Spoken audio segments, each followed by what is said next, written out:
Wow, wow, wow. 5 minutes into injury time and we thought that was it. It's all over, but do you know what? It's still coming home.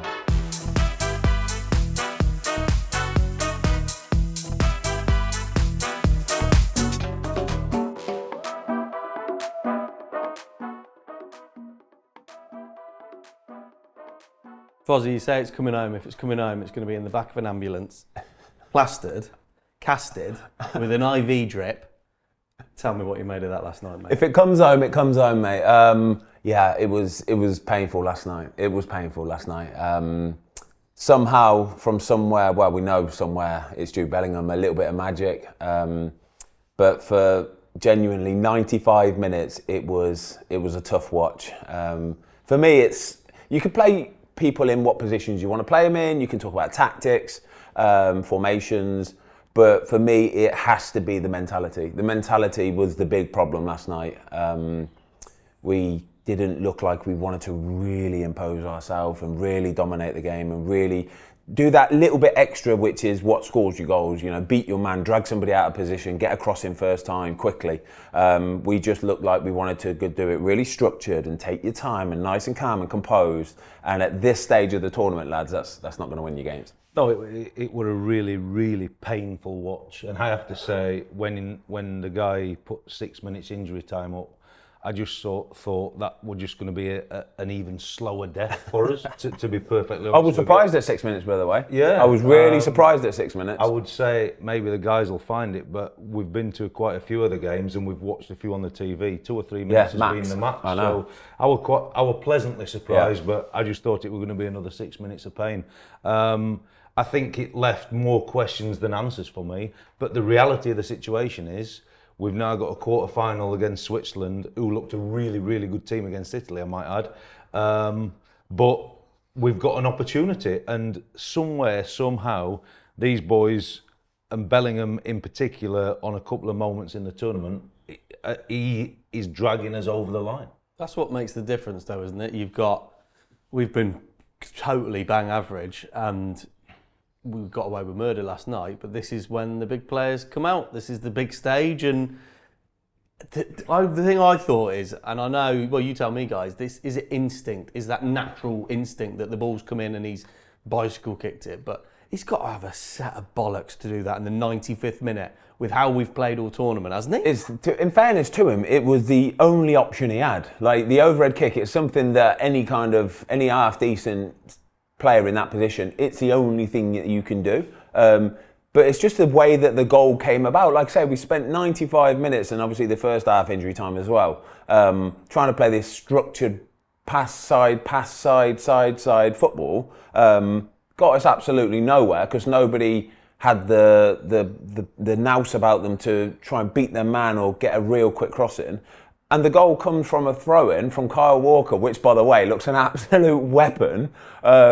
Gay gets a flick on, and the finish is the finish because of where it was. The Slovakians had put so many men at that front post to try and cover that throw-in, and Gay was the guy that got there first. It was completely against what England stand for, and it was sort of like all hands to deck. Let's just hope for the best. But I think you've got to have that in your armoury. Mixing it up. It's exactly mixing it up. You can't just play a set way of playing like what England did last night and expect the opposition to go, oh, well, they're going to throw something in the mixer soon that's going to blow this. No, they know exactly what was coming. The Slovakians knew exactly what was coming. They watched the Slovenia game. It was almost a mirror image of the Slovenian game, wasn't it? Slovakia went 4-4-2. We're just going to sit here, we'll chill, we'll play narrow, we'll keep it nice and tight. And if you have got the balls to try and beat us and get some balls in the box, then we might have a problem, but we don't think you have. But first 10 or 15 minutes, Watto, it was a really open game, wasn't it? It looked like a decent game as well, and I thought, blimey, this is a bit different to the first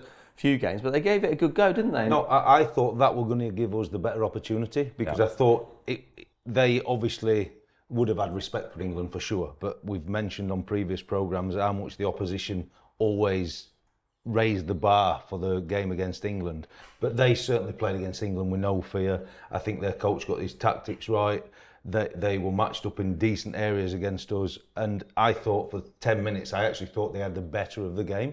and I thought they had 2 or 3 moments before they actually scored where we looked on the back foot a little bit. But because the game were open, I thought our standout players can come to the party now. But if I take it a step back to the point you've just made about the long throwing, look, whether they know Kyle Walker's got that really long throw, because Man City obviously don't use it that much either. But like, I remember being in the tournament in France in 2016, and it was just a surreal moment for me watching it, because Luke said, stood next to me, this is it, last, we're into the last action, this is it, and Kyle Walker's just about to launch one in, and you're thinking, here we go. And yet, 8 years ago I was sat there, Iceland, we knew who had a long throw, actually got the equaliser in that tournament, and he went on to knock us out with a set play and getting a long throw, and yet England somehow scramble it home. But Bellingham, his timing of the run and the improvisation and the audacity to do that is incredible. But I'm like you, Slovakia were set up, knew exactly what were coming, and the first time they were a little bit of a curveball, in we went. And I thought that, I think I said to somebody while we were watching the game about the set plays, they had 6 zones defending corners, 6 zones and 2 markers. So, and we just kept doing the same things and making it so predictable, like an in-swinging ball's tough. Yeah. But you made the point off air, Dubravka in the end actually were really solid in terms of coming to punch. But the whole game changed on the throw-in, and actually we get the winner through a second phase of a wide free kick. Dubravka actually gets a good punch. I think it's Gallagher, if I'm true, like punches his volley into the floor. Tony, as a centre forward, just anticipated where that shank might go. Yeah. Header, Kane as a poacher coming in at the backside. So really, we've scored from 2 set plays to get through in a game that everything else was so predictable, because I'm now left, as I said at the start of the piece, more questions than answers, because there's a lot of guys who have come on and done enough to warrant playing, but like, who starts when and where? This is where the next game is. Oh, I can't wait to see this team selection for the next game, lads. I really can't, because some of the lads that came on, this is what you're talking about with the unpredictability of it all, right? Some of the players that come on, you don't really know what you're fully going to get from them, but that's the beauty of it, and that is the necessity of it as well, is that Slovakians were watching these players come on thinking, cool, you've got a lot of energy and you're really quick, and I'm not fully sure what you're going to do here. Eze, Tony,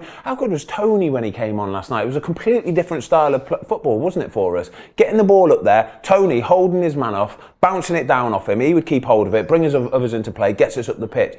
It's exactly what we've been crying out for in so many of these games. We've had 4 games, by the way, in this tournament, and that's the first time I saw a little bit of like, yeah, I like this. This is a bit of rough and tumble football. This is a bit of unpredictable, where I'm not sure what's quite going to happen, but I'm here for it, because the other stuff, the structured stuff, the pass, side, boring me to tears. Well, let's just talk about Tony coming on. So he came on in what, the 89th, 90th minute? Yeah, virtually 90th. Again. Hey, quickly, can we just say about Tony, yeah? If England would not have scored that goal, right, in that last minute, right, Ivan Toney would have played about 45 seconds of Euro 2024 football, right? He would have got absolutely rinsed for it. Honestly, the memes flying about with Ivan Toney playing 45 seconds would have been incredible. So I think he is absolutely buzzing that we got that goal, Definitely. by the way. I mean, absolutely buzzing. Southgate's post-match interview yesterday, he said Ivan Toney was disgusted with him. Yeah. Now, as it transpired, the way that Gareth spoke, was almost kind of taking credit for it, but have you got to give him credit for it? Look, I'm like Ben. Look, I think Harry Kane, and he scored ultimately the winning goal, but at the minute he's obviously trying to drop deep to link up the play, and I thought you saw the real difference in the 2 players when Tony went up there. We looked like we'd finally got a real focal point, because Tony's not going to come deep. We've got a number 10 playing in there who's world class, who we've alluded to on numerous times in terms of Bellingham. So he stays up there, he occupies their 2 centre halves, and now it's game on. You matched up everywhere else. Can we go and do something? And we linked off him. He got foul after foul, and I think he just took the sting out of the game for him. Look, he's obviously miffed that he's not had any time, but all he can do is roll his sleeves up and perform. Ultimately, he didn't know we were going to get another half hour, but perform like he did for half an hour, and he actually brought England and played a big part, and his presence would have opened the door for Bellingham for the equaliser for sure, because we've got a bigger threat in there. And then obviously he laid the winning goal on a plate for him. But I was really pleased for him. First action in tournament, and it worked. Whether he's disgusted or Gareth Southgate dreamt that these scenarios would pan out for Tony, who knows? But for me, he's got to be careful of the word in there for sure. Right, guys, one thing I want to speak about is the left side, left back, Kieran Trippier. There was a couple of times early on where it looked like he was on, Ben. There was a little diag over the top and you thought, great. Another couple of times where he saw the line and you thought, go down the line. And if Luke Shaw was there, you kind of get the feeling he'd just pin his ears back and go down the line.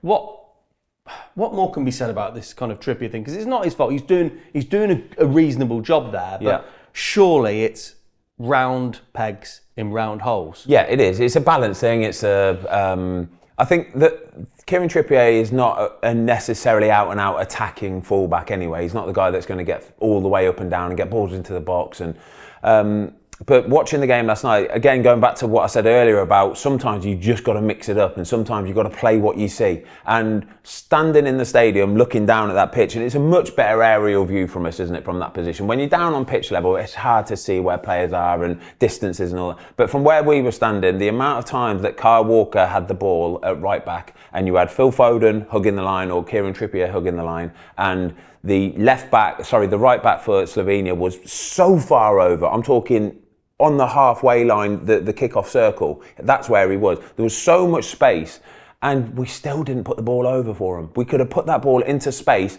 and the second you put a ball into space like that, Slovenians just have to turn around, literally a 180, and they're all running back towards their goal at an angle. It is carnage. I promise you, it's absolute carnage. But they just never saw it. They never saw it. But maybe that's because they don't even think that's an option. Because you're playing Kieran Trippier at left back, they're thinking, well, there's no point in really putting the ball over there because if he gets hold of it, it's not really the sort of player that's going to be able to get the ball in the box. So that was the big thing for me, was they just didn't play what they saw last night. It was like they're so ingrained in playing this style of, no, we don't just do long balls over the top and try and catch people out. We have to pass it out from the back, and we do it only very carefully. And even Declan Rice last night, it seemed like he didn't want to take any risks at all.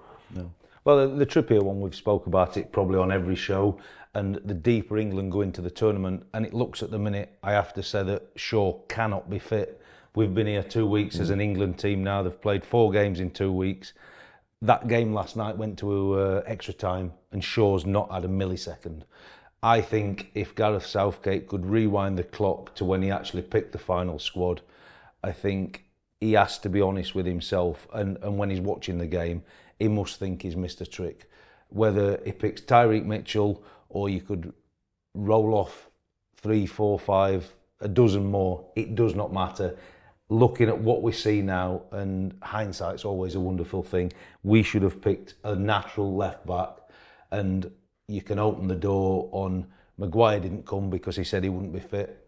He's brought Shaw hoping, but it puts a lot of pressure on Trippier and the dynamic of the team when we don't switch play to that side because we haven't got that natural left footer there. And I pray to God that Shaw does get fit, but I really worry on that one, and I think the management have made a real boo-boo. Do you think he needs to? I think he needs to come out and basically tell us what's going on with Luke Shaw. I think a little bit of information to the media and just being honest with it. It's not. I'm not asking for the ins and outs of everything, but did he pick up another little niggle on the way here, or whilst he was out here, whilst he was rehabbing? Because it's very possible. Yeah. Players do that all the time. If you've got a hamstring, calf, no matter what sort of injury it is, you can have a little setback that knocks you back a week or two. Just be honest and tell us, no, he's not quite right. I didn't put him on last night, or I didn't play him last night because he's only done a few days of training and he's a little bit off it, and I worry that he could really hurt something. But that is the sort of information that I think, it's not giving everything away, it's basically just telling you how it goes, because then it stops all the worry about Kieran Trippier at left back, the worry of it, because there's no other option. It's as simple as that. Oh, I think Trippier physically is fatigued for sure, and I think he's carrying something. Well, he went off last night with something anyway. He went off with something the last game night. Before. But I'm like you, I think he's had a relapse, Shaw, in this 2 weeks that the tournament started for England, because realistically, even if we roll Trippier for 90 minutes in the 4 games. When that game went to injury time, that is the perfect scenario for Luke Shaw. Half an hour of football, recover, do your strategies this week, you're ready for next Saturday. You've got 6 days at that point, and that would seem to me to be the perfect and optimum solution, because we're not quite sure of formation, players, but we know, everybody in the country knows, we want a left back playing at left back. Yeah, and let's talk about extra time. So when extra time came, obviously subs are being made. We're looking at the pitch and frankly trying to work out what's going on. So Conte is coming in at left back. Saka's played 3 or 4 different positions. Yeah. At this point, everyone's just scratching their head, and I think, I'm looking at it and going, we've got through here with luck rather than judgment and a bit of brilliance. Yeah. Again, the worry for me last night was, and again with those players on the pitch, right? I think if them players are made to feel accountable for whatever is happening on that pitch, I mean, you give them full accountability and go, no, do you know what, right? When you're on the pitch, I can only get so much information over to you. At some point, you have to take accountability. You have to pull people around. You have to tell him to sit there, to stay there, not go in there, relax, go for it, whatever. But as soon as we went 2-1 up with 28 minutes to go, we almost went and did, right, that'll do, let's just sit and defend now. That's the bit is the worry for me. It's a mentality thing yet again. And I think if you're playing one of the big teams there, if that's a Germany or a Spain, I think they go and win that game comfortably. It could be a 4 or 5-1, it really could, because Slovakia didn't want to attack. For the whole game, they didn't want to attack until the last 10 minutes of extra time. To the last 10 minutes. But we had a period, once we had scored our second goal, where we could have gone, right, let's put this to bed now. Let's really put this to bed now. Instead of just sitting, and again, it just comes down to mentality. It just comes down to mentality of going, right, let's just go and we've got that many attacking players on the pitch now, let's just go for it. I think you're right. Look, for me, it is mentality, and we've seen it all season in the Premier League. The teams at the top are ruthless, and in football, like the goal England got, you can get one out of the blue. Out of from anywhere. A set play, they had some chances as well late on, deflection, anything. Yeah. So why not go and kill the game? But I thought when they came out for the second half of extra time, we go to a back 5. That's naturally going to invite pressure. Walker, Stones, Goyi, Saka as a left footer playing right wing back. Konza comes on to left back, who's a right footer, and you're thinking, I'm not quite sure here. But then you go back to your point of mentality.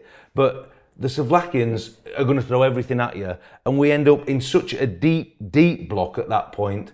And that's when you've got our flair players on the edge of our box. But when they're trying to deal with 1-2s and actions around them, nobody quite knew where the triggers were. Because we'd probably, and I'm being quite critical here, but I don't think we would ever have played a back 5 in training to see a game out. And I might be doing the coaching staff and Gareth a disservice there.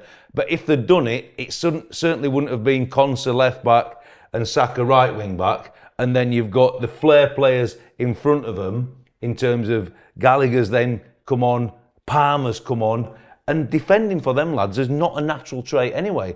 They're fit as much as dogs and they can run, but when you're in that deep block and it's just about filling holes in your little slots, and I thought we did invite pressure, and in the end we got through it.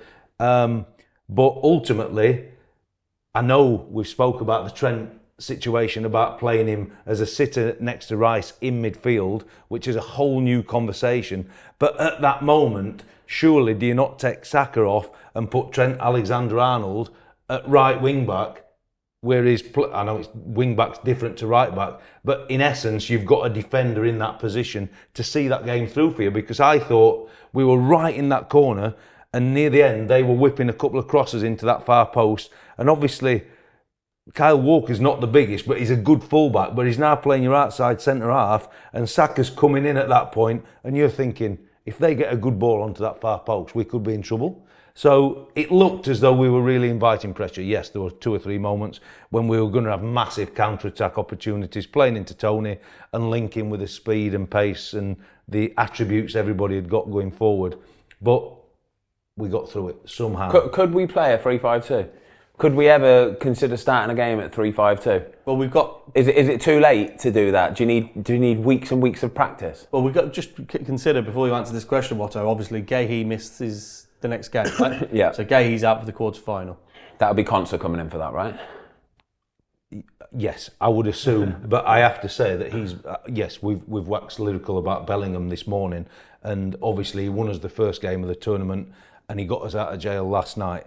But if we're brutally honest, this is where England have been in this tournament, because I think Mark Gahey has been our standout performer, fantastic, and it's a lot of weight that we put on his shoulders. But in the 4 games, he's been magnificent, and to lose that spine there, them two, because Stones and him will get in a good working relationship, you would think Conser would come in and be the natural replacement, but the Swiss will see that as an area to exploit, because we've lost that continuity there, and it will be a lot of pressure for whoever replaces him.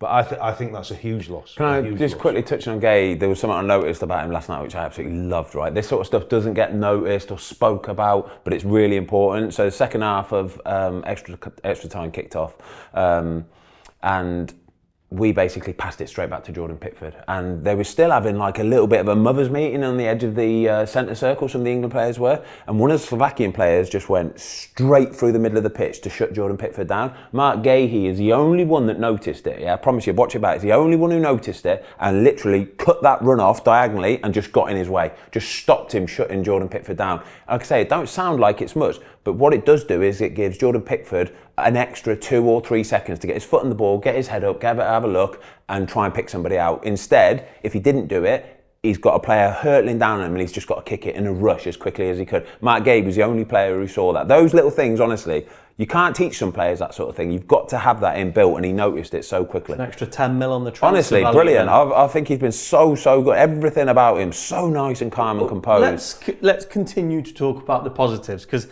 do you know what? As an England fan, I feel really bad that, like, when Turkey qualified from the group stages, we were in Cologne, were we? And you know, there were cars beeping the horn. It was like they'd won the final. Yeah. We've qualified yesterday. We come out the stadium, and it felt a little bit flat again.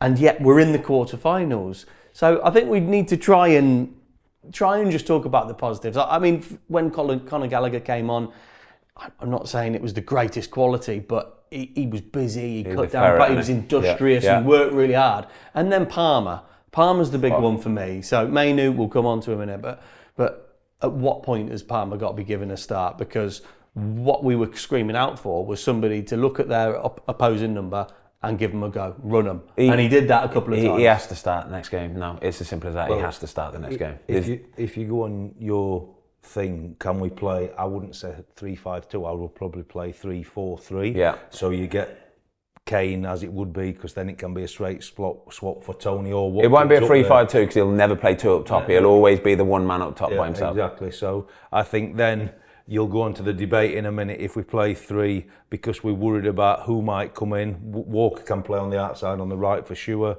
Then you've got your 2 wing backs who will step into midfield. You'd have Trent on the right, and you'd have Bukayo Saka on the left. Because you've got your 2 sitters. You decide who plays with Rice in there, but then you've got your centre forward. But then these 2 positions, like, they'd have to play for me a little bit narrower as 10s. So Bellingham's 1, and then here, realistically, it's Foden or Palmer. If you played 3-4-3. Is he going to do that? I don't know, but we've spoke about trying to get your attacking players on the field and the best players. Trent can go up and down all day, but you go back to the balance on the left side, because maybe that would be the formation, especially if Shaw were fit. I don't think it'll happen. I really don't. I think we'll go back to the 4-3-3, but Palmer has to start now. It's as simple as that. Everybody could see when he came on last night. And it's hard as well, you know, when you haven't played much football and you haven't been starting, and I'm very sure that he's very aware that everybody wants him to start. I'm sure of it. Yeah, he will know that the nation. Crowd reaction. Exactly. He knows the nation wants him to start. So he will almost feel that pressure as well of, oh, I've got to produce here. I've got to produce here. I've got to be sharp. I've got to take players on. I've got to play some. And it's exactly what he did. He came on the second he got the ball. You could tell what his intention was, couldn't you? He was taking players on. He was getting balls into the box. He was cutting inside, getting balls into the box. He was playing balls across the 18-yard line. It was completely different to what we had for the first 80, 70 minutes. Would the mentality of a player be sat on the bench watching what we're watching, and surely he'd go on and go, I'm going to make this positive impact here, because he was direct, he was on the front foot, and something that not many other players were. No, there was not many at all that wanted to break lines last night. Kobe Manu did it a couple of times where he was happy to take the ball under pressure and do a real nice turn and drive through the lines. I didn't see many balls getting played through the lines either. Declan Rice, I don't think, had the best of games where he would drive through or he would play balls through lines. There were some positions last night where I saw there were gaps where balls could have gone in, but it was a very sort of, it was a tight one. It was a tight one. There's a chance you might lose a bit of possession. But you've got to try them balls. You have to try them balls. You do, Ben. But is this the classic... Here's a question for you then, Watto. So, the less experienced players, the kind of young guys, the Cole Palmers, the Mainus that haven't had heaps of England caps, is this classic feeling the expectation of playing for England? And are these younger guys just a little bit more unfazed? I think, mate, when you're young, you have no fear. We've spoke about what our kids would do and wouldn't do at certain stages because they don't see the danger and they don't know all the baggage and pressure that comes with playing for England, especially in a tournament because they've not been here. We've been at the 3 games so far and Palmer came on in 2 of them and he's the only one who's come on who has got me out of my chair. Yeah. And when the ball's gone to him, you can see fear in the opposition. You can see fear in the opposition fans because he's electric and something's going to happen because he creates that. He plays quick and he wants the ball. The one thing I would say is, if we're going to start Palmer instead of Foden, the England fans, we're buggered. We've got to think of a new song. All we've been chanting is Phil Foden's on fire. So what's the next song? There's got to be a Cole Palmer song. There has to be a Cole Palmer. But we've got to make sure we get one because we need him in the team. I think it'd be a big call. I think playing against Switzerland we will have to play a better game against Switzerland. I think it will make us play a better game against Switzerland because we watched them the other night, didn't we, against Italy, and they were decent. Yeah. They were really, really decent. High tempo, high work rate, just focus on going forward. They would get back in numbers, wouldn't they? As soon as the ball broke down for them, they had men behind the ball like you would not believe. They were working so hard. But when they did get the ball, full belief, everybody on the same page, let's go forward, let's go and get another goal. But we were laughing actually watching the game because we were watching them play proper football, running football. And we were actually saying, watching them play against Italy, we were like watching England. We'd been in a couple of games because the Italians were walking and we were laughing. It's amazing what happens if you can run. And the Italians didn't want to or couldn't run and match what Switzerland. And that's what I think that will make us raise our game because there's no way the England players would be allowed to get away with doing a walking game like what the Italians did. It just wouldn't happen. They would all have to just go, right, we can't just do this passy stuff because it's not going to work. They're all on top of us. We're going to have to mix it up. Balls over the top, balls in behind, get the ball out to Cole Palmer on the right-hand side, get that ball in first time as well. One of my biggest pet peeves last night was not putting the ball in first time. So you'd have a player out on the wing and they would almost sort of beat their man or they'd be put into a position where they could get a cross in first time. Get that cross in first time. That ball has to go in first time because the second you put your foot on it or the second you try and turn out again, all them defenders get back in, they all get their distances perfect, they get set, they're all nice and comfy and they're like, right, go on then, I'm 4 inches taller than you, put the ball in the box, let's see what happens with it. I think for Gareth and the coaching staff, the team meeting would be relatively easy for Switzerland because you show some clips against Italy and arguably we would all agree whatever 11 he selects, that really man for man, we're at least the same or in at least 7 or 8 positions better for sure. That's 100%. But when he shows the clip of Switzerland against Italy, if we don't match this, it does not matter that we're better in, let's say, all 11 positions. I don't care what players you got on the pitch, I don't care what formation you play. If you don't match that work rate, it's done, lads. If they outrun you, we are going home on Saturday. We'll see, won't we? Do you know what time it is, lads? I reckon it's time for the world-famous European edition of the Football Fill-In Quiz. Come on, let's go.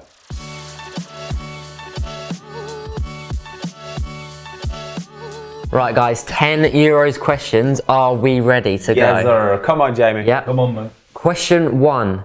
In what year did the Netherlands and Belgium both host the Euros? 2000. Correct answer.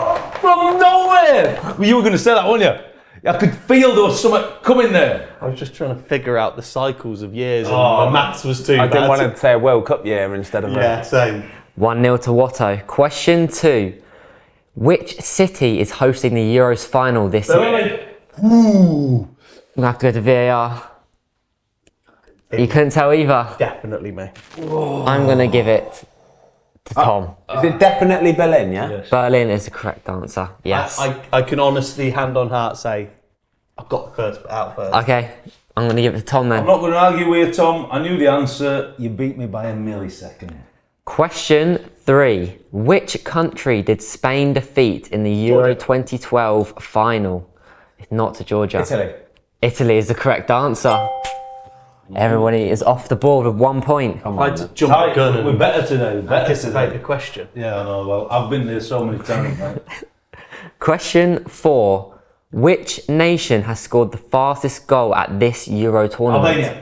Albania is the correct answer. Watto's On fire today, Watto. You're a little bit too on fire for me. I'm not happy with this. Why is your arm sore, Watto? Too many weights. Yeah, they scored in 26 seconds, and it's the fastest ever in a Euro Championship. Oh yeah, they did, didn't they? Yeah. Question 5. Who was Belgium's head coach during Euro 2020? Roberto Martinez. Roberto Martinez is the correct answer, and I'm going to give that to Watto. Oh, Watto. Watto's flying. Watto's on what, on 3? Yeah, Watto's on 3. 3-1-1. Good quiz. We're at least answering some questions. Yeah, we you've didn't got- answer 3 last quiz. International football, this is his playground, isn't it? Yeah. Every question has been answered so far. Question 6. Which country won the Euros in 2004? Spain. No. Greece. Greece is the correct answer. Whew. Cool. We're on fire today, this lot. 2, 3, 1. We normally get dogs abuse for knowledge, so we're obviously going to get the next 4 wrong, aren't we? Question 7. What did Jude Bellingham say when he scored the 95th Who else? overhead kick versus Slovenia? He said, who else? Slovakia. Same thing, Jay. Did I say Slovakia? Yeah. See, that, No, that, so that, Slovenia. that's something. Apologies. No, I didn't know that. Anyway, you're back in the game, aren't you? From nowhere. From nowhere. Question 8. Who was the England manager before Gareth Southgate? Roy Hodgson. No. Allardyce. Allardyce is the correct answer. Tom. Watto moves up to 4 points. We were speaking about this yesterday. Yeah. Come on! Southgate has also managed his 100th game last night. For England. For England, yeah. That's a big stat. That. Wow. And 4 tournaments he's done, innit? This is his 4th. I do. Fair dues, you have to give it him that. Question 9. What club does Jan Sommer play for? Switzerland. No. He plays for Switzerland, though. What club does he play for? Yeah, they're a club. Football club. That's a country, man. It's still a club, though. No, They're a club of football. no, you can't argue that. No chance. Nah. No chance. Are Switzerland a football club? No, They're a country. they're not. Jamie. They're a country. I'm not being fooled. I answered the question, but I think I'm wrong, actually. What was your answer, That's sir? Inter Milan. Cannot No, even it's not Inter try Milan. to argue that one, Ben. So, Thomas, on you. What do you mean club it's on me? It's like does 6-1. Jan Sommer play for? I answered. I don't know. I got it wrong. I've The no German team. idea. No idea. It was, Leverkusen. it was AC Milan, not Inter Milan. Well, close, Watto. So who's it? It isn't. You said AC Milan to me. No, because Mannion plays said- for you AC. said- Have I won it? I've only won it. You said AC Milan. Jamie. No, Mannion Jamie, plays for AC. Jamie, That's why. If getting your it. card says AC Milan, then it says AC Milan, It's all right? Inter Milan. No, Nah, you Mannion- can't change the answer now. No. I would have got that if I'd have known that. I know Mannion plays for AC Milan. Switzerland. I know Mannion plays for AC Milan. That's why. Yeah, it's right. Inter Milan. Correct answer, No, Watto. He's destroyed us in This this is quiz. disgraceful. We've still got a couple to go, haven't we? One. We've got one more to go. Well, that T-shirt, I knew it. Come on. He's coming home, Jimmy. I'm fire Premier today. League football film Yeah, where I'm he with gets you, mate. zero. I'm with you. Come on. Honestly. Final question, and it's a career path question. 7 cups Yeah, I of know, we coffee. can see. I needed him. I'm going to have another in a minute. I have played for FC Basel, 2, FC Basel. Shaqiri. Oh my God, he's got it correct. Tom, He's got it correct. I'd say well done there. He's coming home, boys. Well done, Watto. Winner of the quiz. Well done, mate. You deserve Brings that. you up That was to an impressive 2-2, performance level with today. Ben. Really impressive. Well done, Watto. Really, really impressive. You did Yeah. very well there. I enjoyed that quiz because we answered more than 3 questions. Yeah, true that. I yeah. wish England Football Club all the best in the quarter-final. That's why they're called FC England Football Club. That's their name. The England Supporters Club. you played for? The England other morning? FC Football Club. Yeah. Get in the comments down below. You lot. Never been such a team. Never will be such a team. Switzerland FC. Yeah. So See you next time, you lot.